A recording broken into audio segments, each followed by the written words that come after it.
Welcome back, guys. As promised, now we're going to start talking about the industry. I would like to introduce you to it. Before we go into any information, I suppose a good thing to do would be talking about pay rates. Just recently, I've done a little bit of research myself on it. Security officers, they have been getting paid pretty good lately. So instead of working for $25 an hour, nowadays they are working for at least $30 an hour for a day rate. Okay, afternoon it goes up, and then it goes up on the weekends. We're talking about $40, $45. Please don't believe me. Do your own research on it, but that's what they have to pay you nowadays. Okay, anyone that wants to pay you under 30, I would say you might not want to work for that mob because it's not the right thing to do. So pay rate obviously varies, depending on where you're going to work and who you're going to work for.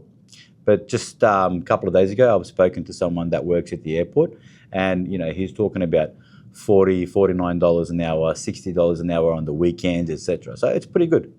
This qualification that I'm introducing you to, it qualifies you to work in unarmed guarding, crowd controlling, and I'll explain you what these are shortly. Monitoring center operator, okay, control room, alarms, alarm response. We're talking about mobile patrol officers and so on. There's a lot of work out there with this license that you're trying to get. That's that. Like I said, please don't believe me. Do your own research on it.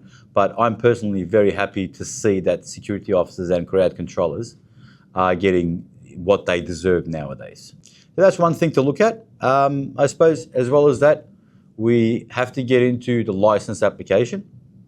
And look, if you do have any questions about all this, please do email me. Please do call me up, okay? We're going to talk about how to book you into the course, etc. So obviously you're going to need to call us up and come around and even have a face-to-face chat. Always happy to answer your questions. Now, let's talk about license application, how to get a license. The first thing that you might want to do is give us a call and book yourself into the Certificate 2 in Security Operations. So that course is obviously the first step. You come around, we introduce you to the industry and the course itself, how it's going to be conducted, what's involved with the course. And look, in this channel, I am going to put some important information, not just about the course, but how to basically act out there and how to communicate to the members of the public. And look, there's a lot of subjects that we're going to look into. The first thing to do would be going through the qualification. So the Certificate 2 in Security Operations, that's what we're looking at. The base level, the entry level. So once you come around, we book you into the course. Hopefully very soon I'm going to put up the course prices and everything too. So in the process of doing all of that, okay, and I will definitely post you. Nothing's hidden. Once you book yourself in the Certificate 2 in Security Operations, then you are going to start your license application.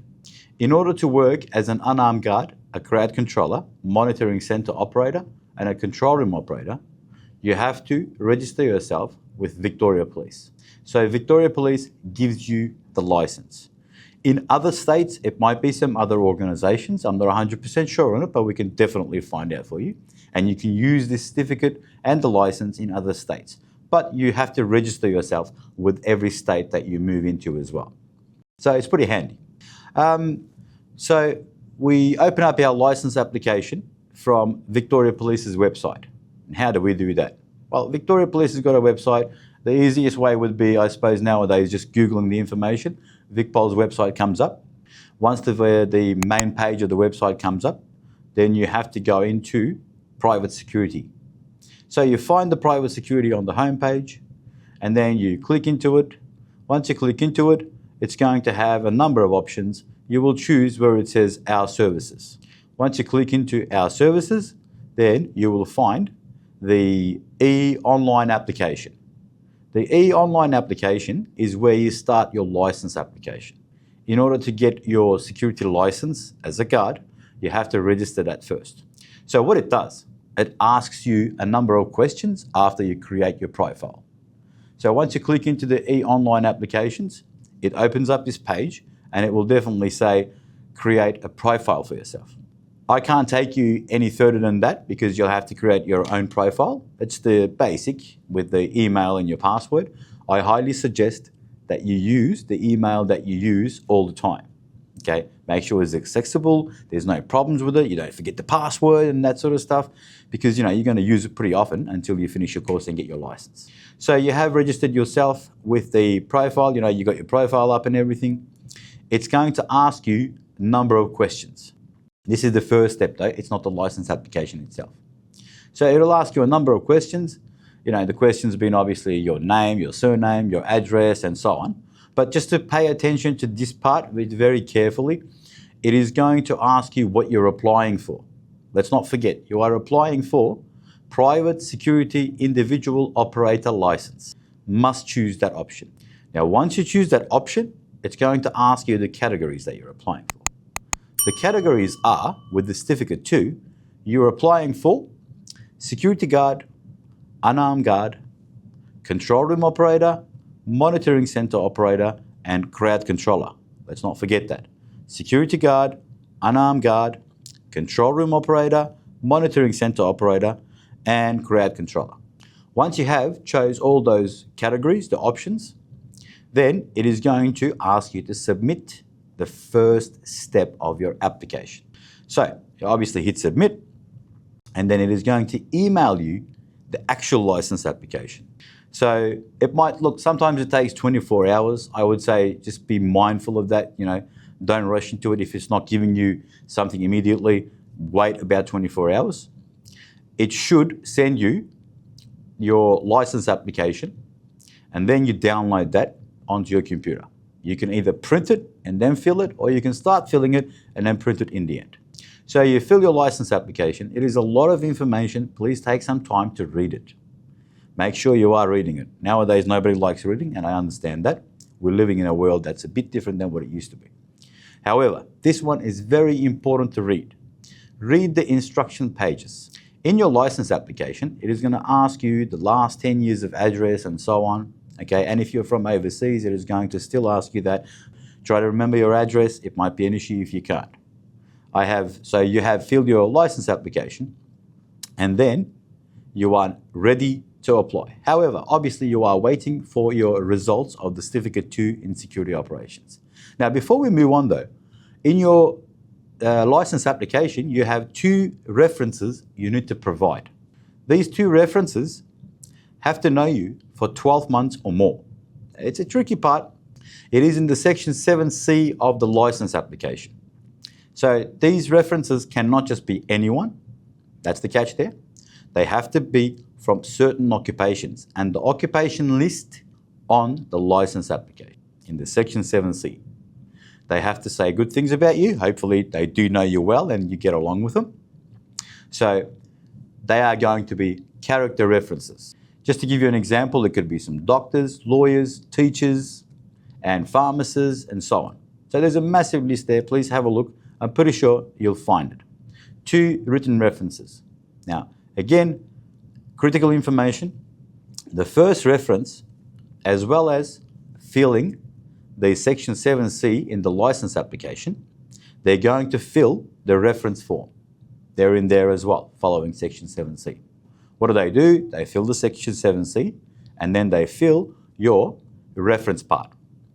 Sign it, and the first reference person, has to get your 100 points of ID, look at the original documents, and sign the copies. So you must provide copies of your 100 points of identification. All this information is in the license application instructions as well. So the first person has a look, a true copy of the original, and signed. Then the second reference does not necessarily have to do any of that, but they have to fill where it says character reference. So there are 2 pages provided. One of them is a bit more detailed, the first one. So again, with all of this, if you have any questions, please call the number that's provided. Okay, I'd like to help you as much as I can, or just email us or leave us some comments, and we'll get back to you as soon as we can. I have done my license application, and I'm waiting for my Certificate 2 in Security Operations results.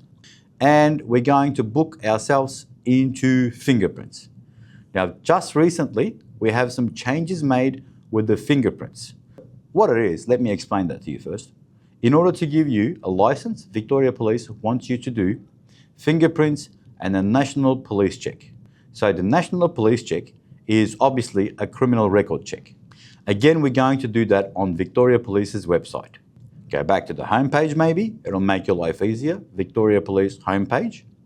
And then you're going to find, again, private security, our services, and in there, there should be a section that says National Police Check and Fingerprints.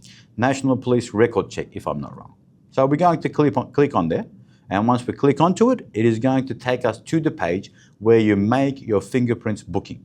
So you're making your fingerprints booking, and choose the date and the time that suits you, okay? Don't choose the date and the time that you're in the course, because the trainer is not supposed to allow you to go, okay? You've got to be in class for those times and days. It's a part of the course. So you go up there approximately about 15 minutes earlier, again with your 100 points of ID. I highly suggest. There is a form for this as well. Two options. You can either download the form, it's on the same page where you made your booking, consent to check and release information, or you can fill the form at the actual police station that you booked. Once you go there, like I said, go in about 15 minutes early, and the amount should be $148 if I'm not wrong. It does change sometimes, so don't count me on that, okay? But give or take, it should be just about $140 something, right? Don't take cash, it is FPOS or money order. So you go up there with the FPOS or the money order, all right, and you take your 100 points of ID, okay, hopefully copied earlier so the police officer doesn't get pissed off with you, okay? It's a bit of extra work for them, obviously, and they got a lot of people waiting, you know? So what you want to do is take the copies as well, give it to the police officer in charge, and they'll look at the original, again, the same thing, and see the copies. True copy of the original, signed. So they help you out with the form as well, okay? They are pretty helpful. So like I said, just go in a little bit earlier and they'll help you out. They give you the form, help you out on how to fill it, and then you're waiting for your turn. Once once it's your turn, you go in there. It's a digital scan, okay? And look, talking about that, it might ask you what you're looking for. All right, live scan is what we're looking for there. So live scan is what we're looking for. We're going to book that, and once we go in, it's going to be a little machine sort of thing. Let's call it that, I guess. And then it'll take your fingerprints. You know, put your hand on there, this side, that side, etc., etc. So the live scan is done. Now, just got an update on that a couple of days ago. They said we don't send printouts anymore for your police record. So much easier. They're going to send you the results, and they'll send it to licensing as well. Perfect. So you don't really have to do anything about the fingerprints. What else? So we have done our license application. We have got our Certificate 2 in Security Operations results.